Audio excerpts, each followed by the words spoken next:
Subscribe now and press the bell icon. Never miss an update. Good morning बच्चों।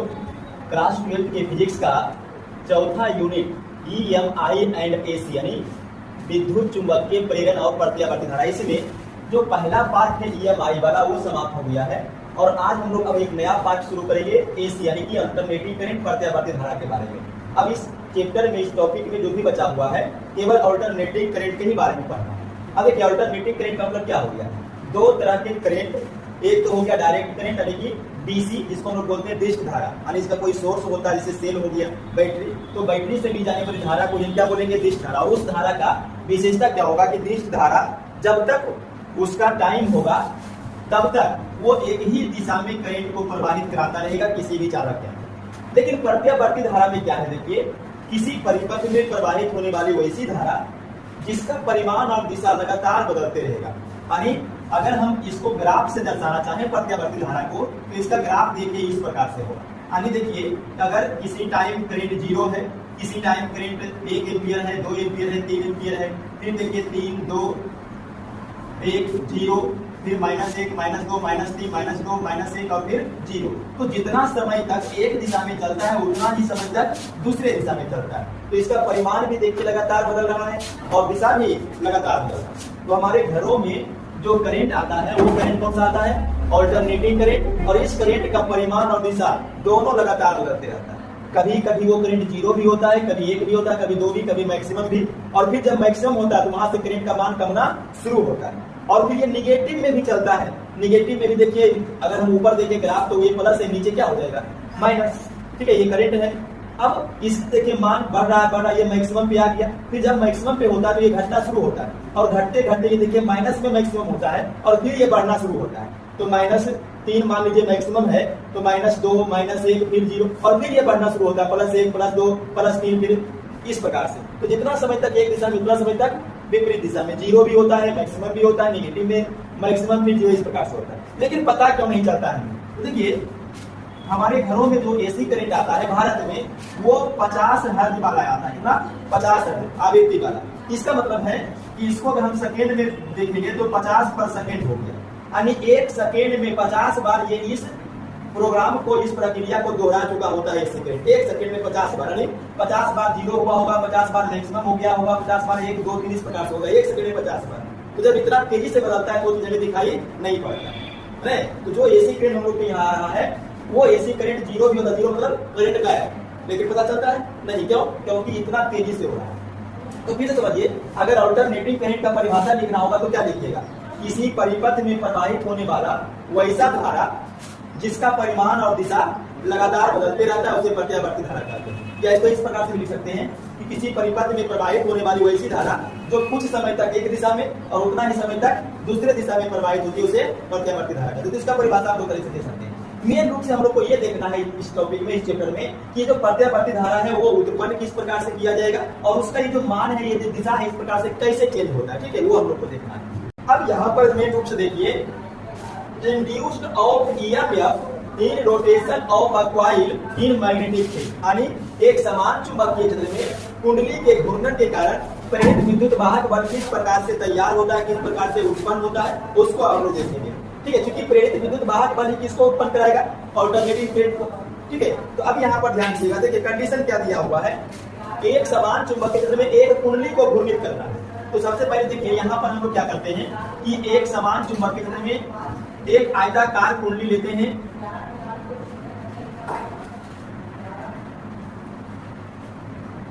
ये एक आयताकार कुंडली, इसका ये 2 छोर है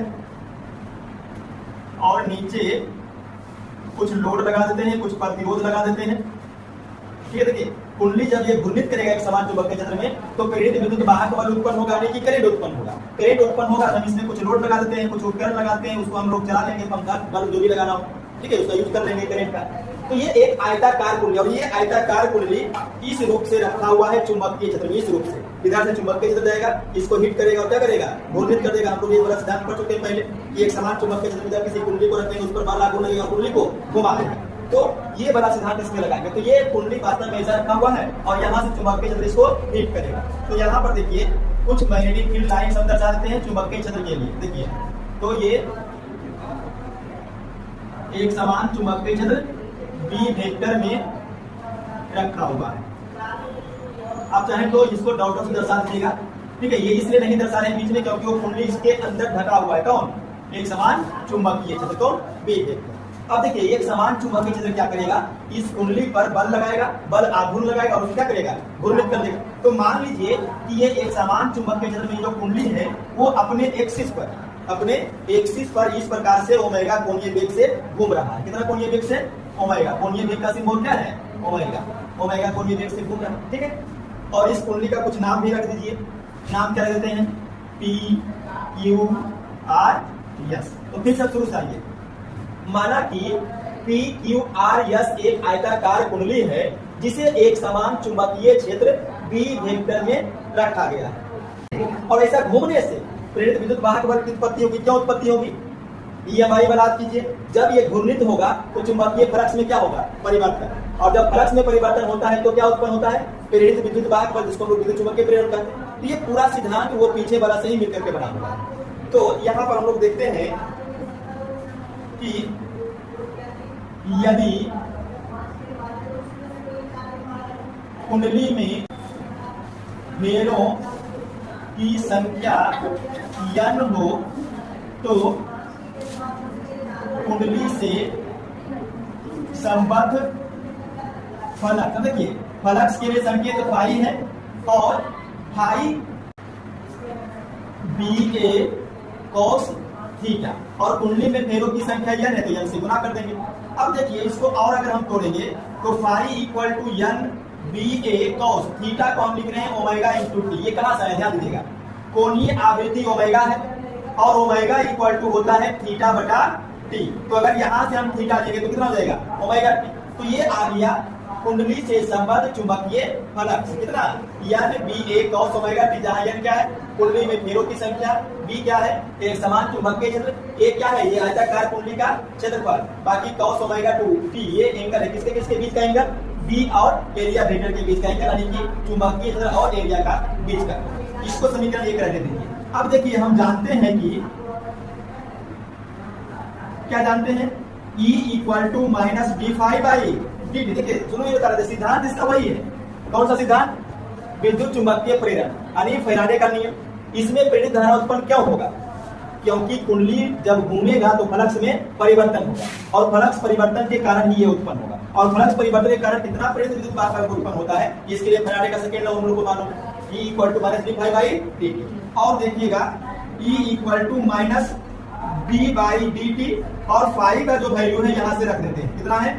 n BA cos omega T. अब ध्यान दीजिएगा, इसमें d बाई डी टी किसको दर्शाता है? परिवर्तन के दर। और परिवर्तन का दर वो किसका रहा? देखिए कुंडली में फेरों की संख्या, कुंडली के घूमने से कुंडली में फेरों की संख्या तो नहीं बदल जाएगी, वही रहे। चुंबकीय क्षेत्र का जो मान होगा, एक समान चुंबकीय क्षेत्र, वो भी चेंज नहीं होगा कुंडली के घूमने से।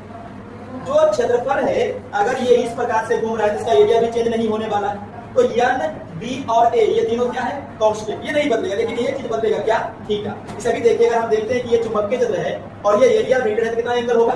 0, क्योंकि एरिया वेक्टर इस पर ऐसा होता है।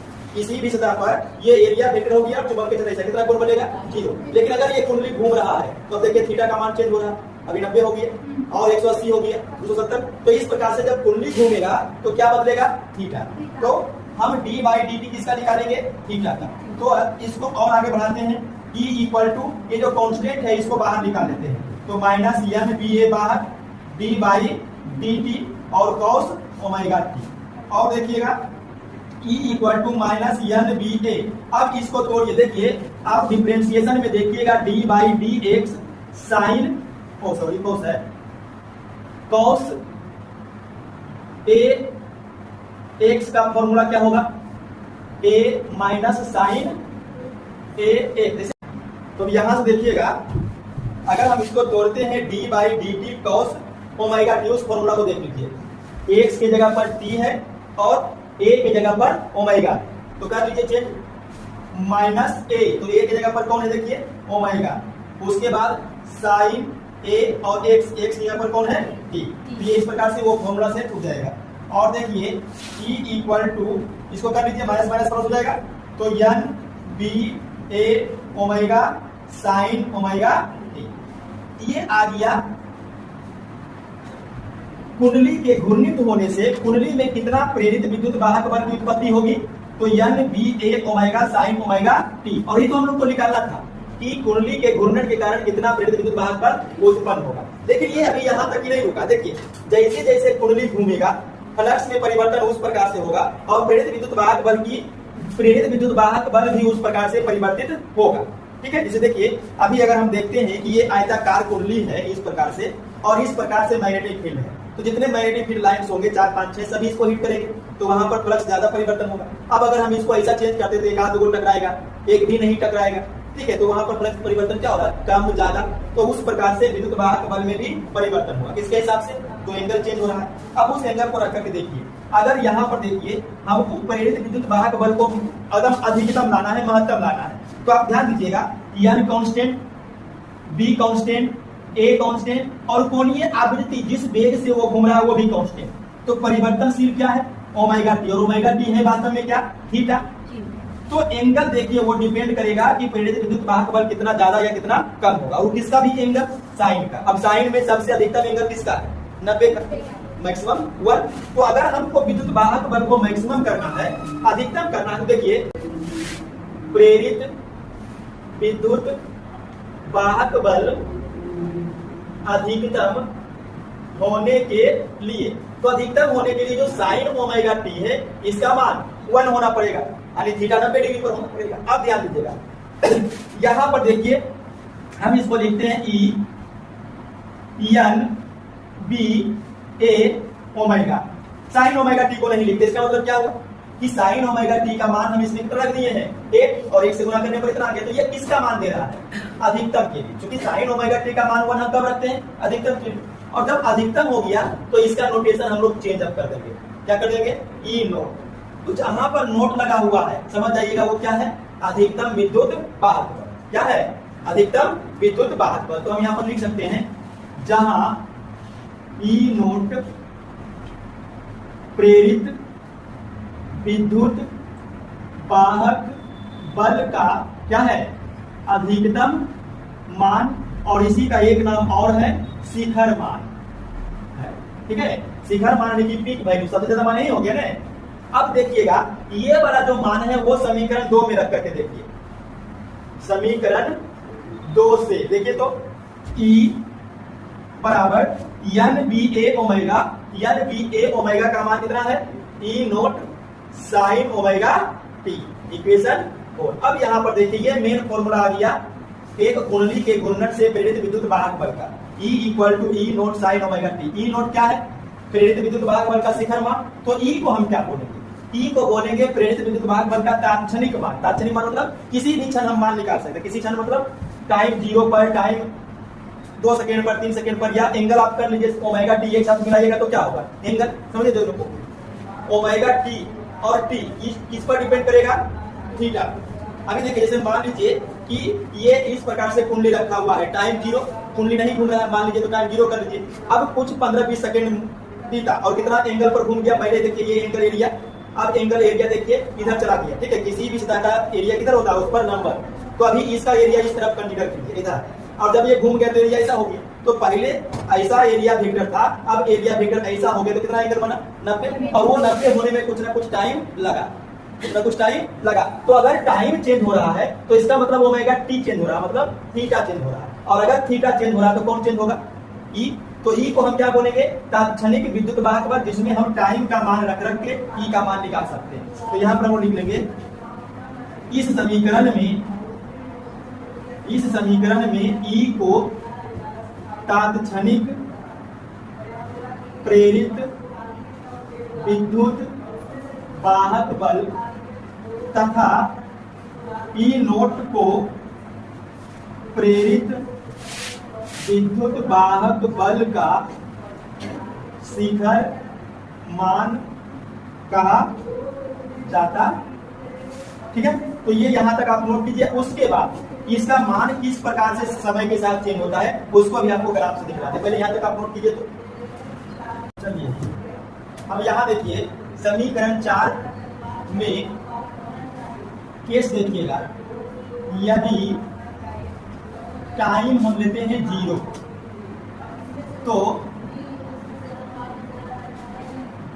t कितना हो जाएगा 0। देखिए अगर हम टाइम को 0 लें तो साइन 0 का मान कितना हो जाएगा 0, और अगर साइन 0 हो गया तो टोटल कितना कटेगा 0। देखिए E = E note sine omega t और t का मान 0, साइन ओमेगा गुना 0 तो साइन 0 और साइन 0 का मान 0, तो 0 गुना कुछ भी करेंगे तो 0, तो e का मान कितना मिलेगा 0। और ये कब ऐसा होगा, देखिए कोई भी चीज का जब हम परीक्षण करते हैं तो वहां पर हम टाइम 0 से लेकर के चलते हैं, टाइम तो रुकता नहीं, वो हमेशा चलते रहता है। लेकिन अगर हमको कोई भी चीज का परीक्षण करना है तो टाइम कहाँ से नोट करते हैं 0 से। जैसे कोई अगर रेस कर रहा है, दौड़ रहा है, उसका भी टाइम कहाँ से देखता है 0 से, ठीक है। तो कोई भी चीज अगर हम परीक्षण करेंगे तो वो 0 से शुरू होगा, तो टाइम 0 है और 0 पर विद्युत वाहक बल कितना है 0। और ये कब होता है, ये होता है कुंडली के घूर्णन के ठीक पूर्व की स्थिति, ठीक है। अगर अभी कुंडली नहीं घूमा है, घूमेगा 1-2 सेकंड के बाद, तो उसके ठीक पहले का स्थिति क्या है कि इस कुंडली में कोई भी प्रेरित विद्युत वाहक बल नहीं होगा। अब हम क्या करते हैं, दूसरा केस देखते हैं कि यदि टाइम पूरे टाइम का 1/4 बीत गया। अरे देखिए ये इस प्रकार से एक कुंडली रखा हुआ है और ये कुंडली इस प्रकार से घूम करके फिर यहीं पर आया, कितना चक्कर पूरा किया 1 चक्कर, और इस 1 चक्कर को हम 4 भाग में दिखाते हैं। अभी टाइम 0, कुंडली नहीं घूम रहा है, विद्युत वाहक बल 0। उसके बाद ये टाइम, ये जो कुंडली है वो इस स्थिति से यहाँ पे चला गया, कितना हुआ 90 डिग्री का कोण बना, ठीक है। उसके बाद ये यहाँ पे आ गया 180 बनेगा, फिर यहाँ पे आया तो 270, फिर यहाँ पे जो पहला स्थिति था 300 था। और टाइम देखिए हम कैसे बताएंगे, मान लीजिए कि यहाँ से यहाँ तक के घूमने में 60 सेकेंड का टाइम लेता है, समझने के लिए कितना लेते हैं हमको पता नहीं है, मान लेते हैं 60 सेकेंड, तो 15 सेकेंड, फिर 15 सेकेंड, फिर 15 सेकेंड, फिर 15 सेकेंड, कितना हुआ 60 सेकेंड। तो ये 60 सेकेंड को हम 4 भाग में बांटेंगे, कितना में 4 में, तो पूरा 60 सेकेंड का चौथा भाग 15 सेकेंड, तो पूरा जो एक घूर्णन का टाइम है उसको कैपिटल T मान लिया गया है। और एक घूर्णन के चौथाई के बाद कितना प्रेरित विद्युत वाहक बल होगा उसको जरा देखिए। तो अगर हम देखते हैं कि ये कुंडली जो है, ये कुंडली जो है इस प्रकार से है और T/4 टाइम में ऐसा घुमा तो कितना एंगल बना है 90। तो यहाँ पर एक और हम लिख लेते हैं, तो थीटा कितना बन गया 90 डिग्री, यानी π/2 भी आप इसको लिख सकते हैं। अगर ये 90 बना तो E कितना बना होगा, रखिए इसमें मान ओमेगा t का मान 90। देखिए थीटा का मतलब हुआ ओमेगा t, तो ओमेगा बराबर θ/t, तो ओमेगा t को हम क्या बोलेंगे थीटा, और ये पूरा थीटा कितना हो गया 90। अब साइन 90 का मान मैक्सिमम, तो अगर ये 1 हो गया तो E बराबर कितना हो गया E नॉट, तो E बराबर E नॉट। और ये किसका स्थिति है, ये स्थिति है घूर्णन के 1/4 के बाद की स्थिति, 1/4 के बाद की स्थिति, ठीक है। अब कुंडली वहां पर रुका हुआ तो है नहीं, वो घूम ही रहा लगातार, तो अब घूम पे कहां पर गया 180 डिग्री पर, कितना टाइम लगा आधा, ठीक है।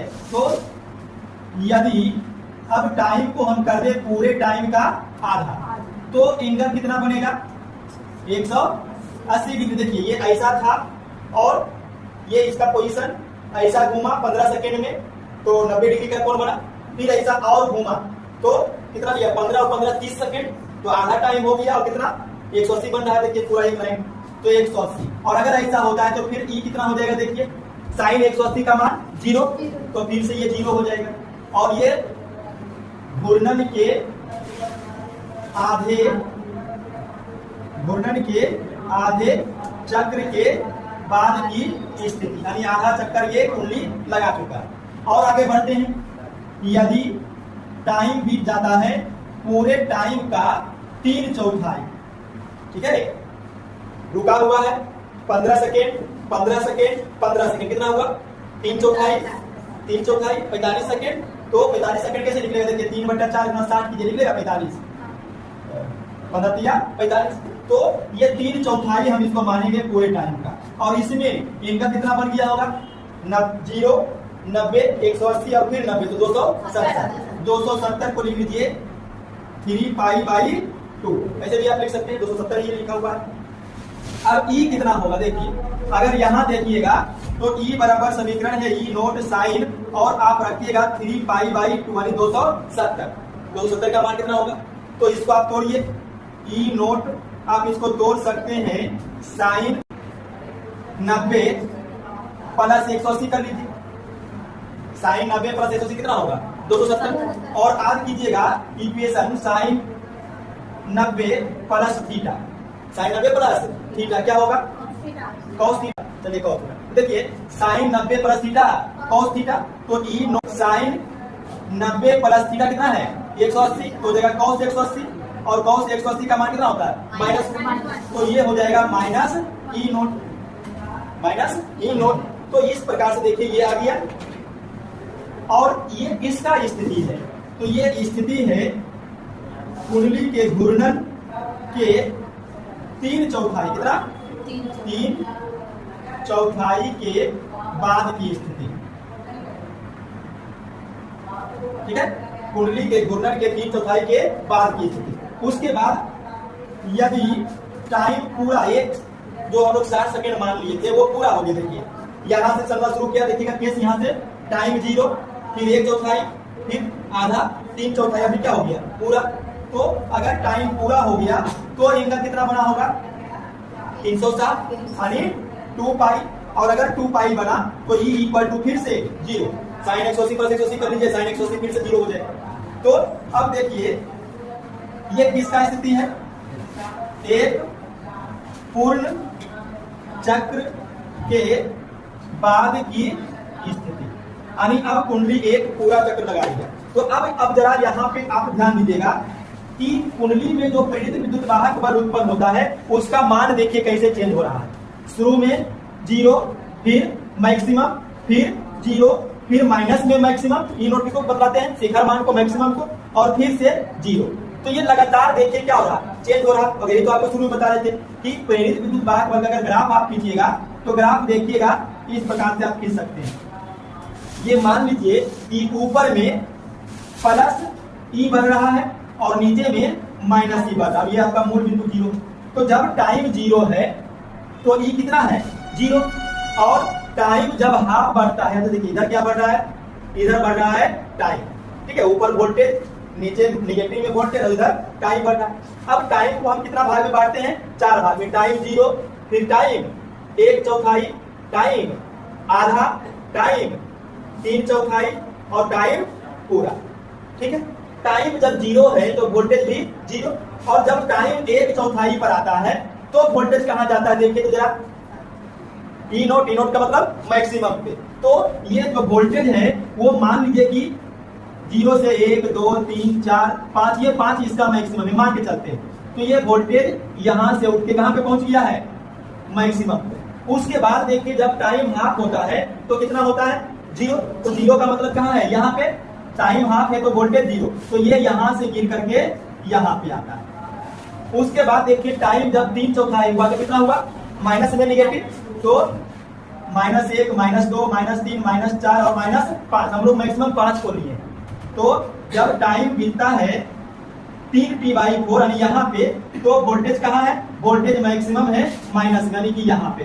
तो यहाँ से देखिए फिर से बढ़ा, 0 हुआ, और फिर निगेटिव में मैक्सिमम हुआ। और जब टाइम पूरा बीतता है तो फिर से वोल्टेज कहाँ? 0 पे। तो जब ये टाइम पूरा बीतता है तो 0 इसी लाइन पे है, तो फिर ये से यहाँ से उठ के 0 पे, और ये इसी प्रकार से आगे और जारी रहेगा ये। तो आप देखिए ग्राफ, ठीक है। जैसे जैसे टाइम बदल रहा है वैसे वैसे वोल्टेज 1, 2, 3, 4, 5 मतलब मैक्सिमम, फिर 4, 3, 2, 1, 0, फिर उल्टा में बढ़ना शुरू होता है, -1, -2, -3, -4, -5, -4, -3, -2, -1 और 0, फिर बढ़ना शुरू होता है। तो प्रत्यावर्ती धारा इसी पर आधारित है, परिमाण भी बढ़ेगा, दिशा भी बदलेगा, ठीक है, लगातार। तो ये आपका ग्राफ हो गया किसका? कि किस प्रकार से कुंडली में घूर्णन के कारण प्रेरित विद्युत वाहक बल उत्पन्न होगा, उसका मान किस प्रकार से बदलेगा। तो ये समझ में आ गया कैसे हो रहा है। अब इसमें आप लगा दीजिए ओम्स लॉ। क्या लगा दीजिएगा? ओम्स लॉ, ओम का नियम। तो देखिए ओम के नियम से आप देखे होंगे कि जो करंट है आई वो होता है V/R। आने अच्छे से समझिए, ये जो करंट है वो वोल्टेज बटा प्रतिरोध, वोल्टेज बटा प्रतिरोध। तो यहां से देखिए I इक्वल टू, हम वोल्टेज को अगर लिख दें E तो बटा क्या हो जाएगा? R। I बराबर E बटा R। कहां से लाए? प्रेरित विद्युत वाहक बल को वोल्टेज उससे तुलना कर दिए, और देखिएगा I इक्वल टू ई का मान समीकरण 4 में देखिएगा, तो E naught sine omega t और बटा कितना है आर। और ध्यान दीजिएगा यहाँ पे आई इक्वल टू, देखो ई नोट क्या है, वोल्टेज का शिखर मान यानी वोल्टेज ही मानिए, तो वोल्टेज बटा आर, वोल्टेज बटा आर क्या कहलाएगा आई, तो आई और आई कैसा बना नोट बना, और फिर साइन ओमेगा टी। तो ये देखिए पांचवा समीकरण आपका किसका आ गया, आई बराबर आई नोट साइन ओमेगा टी। अब जैसे जैसे टाइम बीतेगा वैसे वैसे आई चेंज होगा, जैसे आप देख रहे थे ई बराबर ई नोट साइन ओमेगा टी, जैसे जैसे टाइम बीता वैसे जैसे क्या बदला प्रेरित विद्युत वाहक बल, उसी प्रकार से जैसे जैसे टाइम बीतेगा उसी से क्या बदलेगा धारा, और यही धारा क्या है प्रत्यावर्ती धारा। तो अगर प्रत्यावर्ती धारा का भी ग्राफ खींचिएगा, अच्छा यहाँ पर भी लिख लीजिए, जहां आई नोट को क्या बोलेंगे, आई नोट को बोलेंगे प्रत्यावर्ती धारा का शिखर मान, ठीक है। जब भी नोट लग जाएगा तो वो मैक्सिमम को बदलाएगा, किसको बदलाएगा मैक्सिमम को। देखिए ये आपका है प्लस ई नोट और ये है माइनस ई नोट, मैक्सिमम मान चाहे प्लस में रहे चाहे माइनस में।